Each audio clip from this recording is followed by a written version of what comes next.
नमस्कार द्राक्ष बागायतदार बंधूंनो, ग्रेप मास्टर या आपल्या आवडत्या अशा यूट्यूब चॅनलमध्ये आणि ग्रेप मास्टर ॲपमध्ये देखील आपलं खूप खूप स्वागत. मित्रांनो, हे वर्ष म्हणजे बायोटिक आणि अबायोटिक ह्या अशा म्हणजेच जैविक आणि अजैविक ताणतणावांनी आपलं द्राक्ष इंडस्ट्रीवरती आलेलं आहे.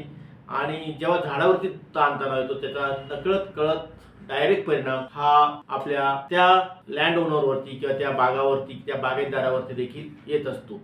तर मित्रांनो, आपल्याला ह्या द्राक्षावरील बायोटिक आणि अबायोटिक स्ट्रेस म्हणजे जैविक आणि अजैविक ताणतणाव म्हणजे नेमकं काय असतं आणि ते ताणतणाव कसे दूर करायचे, हे स्ट्रेस मॅनेजमेंट कसा करायचा ते आपण बघूया. आता दोन प्रकारचे स्ट्रेस असतात. बायोटिक स्ट्रेस, त्याच्यामध्ये आपल्या द्राक्षवेलीवर येणारे वेगवेगळे रोग, वेगवेगळ्या किडी किंवा वेगवेगळे निमॅटोड्स हे बायोटिक किंवा जैविक ताणतणावामध्ये येतात. तर अबायोटिक स्ट्रेस म्हणजे अजैविक ताणतणाव म्हणजेच पाऊस, ऊन, वारा, कोल्ड, बर्फ, दुष्काळ, क्षार वाढले किंवा अन्नद्रव्यांची कमतरता याच्यामुळे देखील आपल्या द्राक्ष पिकावरती ताण येत असतात आणि त्याला आपण म्हणतो अजैविक ताणतणाव. आता मेजर बायोटिक ताणतणावामध्ये आपल्याकडे येणारे रोग आणि किडी म्हटलं तर पावडरी मिल्डू, डाउनी मिल्डू, करपा याचा प्रादुर्भाव म्हणजेच आपल्याकडे बायोटिक ताणतणाव वाढतात. त्याचबरोबर आपल्या द्राक्षावर येणारा मिलीबग असेल, खोडकीड असेल, थ्रिप्स असतील किंवा इतर काही किडे असतील त्यांचा अटॅक झाला म्हणजेच आपल्या वेलीवरती मेजर बायोटिक स्ट्रेस किंवा जैविक ताणतणाव आले असं आपण म्हणतो. आता मुख्य अबायोटिक स्ट्रेस किंवा अजैविक ताणतणाव म्हटलं तर आपल्याकडे लो टेम्परेचर येते. आता मागील 10 दिवसापासून आणि पुढील 10 दिवस तापमान हे 5 डिग्रीच्या आत जाते.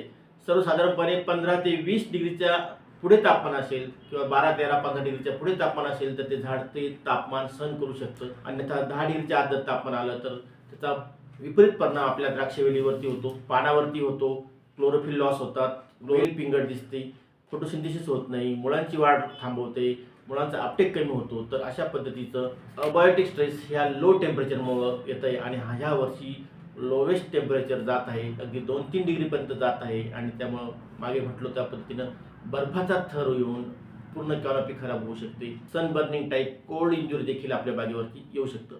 त्याचबरोबर हाय टेम्परेचर जेव्हा 40, 42, 43, 44, 45 टेम्परेचर होईल, 42 म्हणजे 40 डिग्रीच्या पुढे जर तापमान असेल तर त्या ठिकाणी देखील आपल्या बागेवरती अजैविक ताणतणाव हे वाढत असतात. मोठ्या हीट वेव्ह येत असतात, त्याचे दुष्परिणाम आपल्या बागेवर होत असतात. त्याचबरोबर वॉटर स्ट्रेस, त्यावेळेस आपण पाणी देऊ शकत नाही, आपल्याकडे दुष्काळ पडला असेल किंवा डिपीज गेली असेल तर त्या ठिकाणी 8-10 दिवसाचा पावसाचा खंड जरी पडला तरी देखील आपल्याला एक ड्रॉट प्रोन स्टेज किंवा एक स्ट्रेस वॉटर स्ट्रेस जरी बसला तर त्या ठिकाणी ताण येतो आणि त्या ठिकाणी फुगवण देखील आपली होत नाही. काही ठिकाणी जमिनीमध्येच मुळात सलाईन सॉइल असतात, सोडिक सॉइल असतात, हाय पीएच सॉइल असतात, जास्त क्षार असतात, चुनखड जमीन असते, त्या ठिकाणी देखील आपल्याला आपल्या वेलीवरती अजैविक ताणतणाव येऊ शकतात. त्याचबरोबर न्यूट्रिएंट डिफिशियन्सी, आता आपण बेसल डोस टाकत नाही, फक्त वॉटर सोल्युबल म्हणजे सलाईन देतो आणि दाणेदार खतं टाकत नाही, सुपर फॉस्फेट टाकत नाही किंवा आपण सॉइल रिक्लेमेशन करत नसाल तर त्या ठिकाणी आपल्या जमिनीमध्ये आहे ते ह्या वर्षी वाहून गेलेलं आहे आणि मोठ्या प्रमाणात नायट्रोजनची देखील डिफिशियन्सी आहे. मित्रांनो, आम्ही ह्यावेळेस 40-50 किलोपर्यंत नायट्रोजन फेल फूट, फ्लॉवरिंग स्टेज, सेटिंग अवस्था